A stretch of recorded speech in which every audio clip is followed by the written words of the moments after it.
नमस्ते सभी नन्हे मुन्ने नटखट और समझदार बच्चों को दादी माँ का ढेर सारा दुलार और आशीर्वाद। आज मैं लाई हूँ कल्लू कबूतर के नए मित्र चिंटू चींटी की कहानी। बड़ी मजेदार, बड़ी मनोरंजक। आप सभी तैयार हैं ना?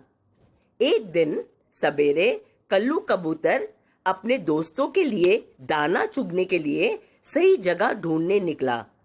उड़ते उड़ते वो एक नदी के पास पहुंचा।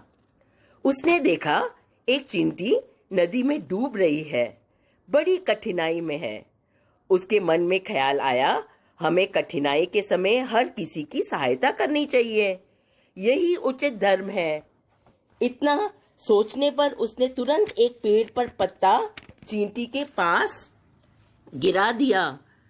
चींटी बहुत प्रसन्न हुई। कूदकर वह तुरंत उस पत्ते पर सुरक्षा से बैठ गई। कल्लू भी ये देख बड़ा आनंदित हुआ। उसने झट से उस पत्ते को पानी से उठाकर एक खेत में रख दिया। चींटी ने कहा, श्रीमान, आपका कोटि धन्यवाद। मैं हूँ चिंटू, आपने मेरी जान बचाई और इसके लिए आपका आभार। कल्लू ने कहा, चिंटू, कठिनाई के समय एक दूसरे की सहायता करना ही हमारा कर्तव्य है। मैं हूँ कल्लू कबूतर।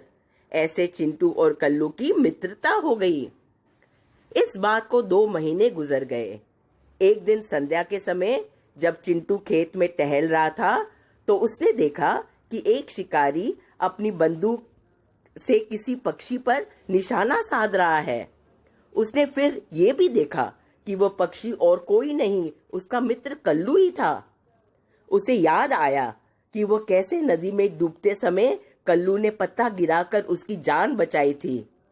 तुरंत उसका माथा ठनका और उसने आव न देखा ताव उस शिकारी के पांव पर बड़ी जोर से काट दिया।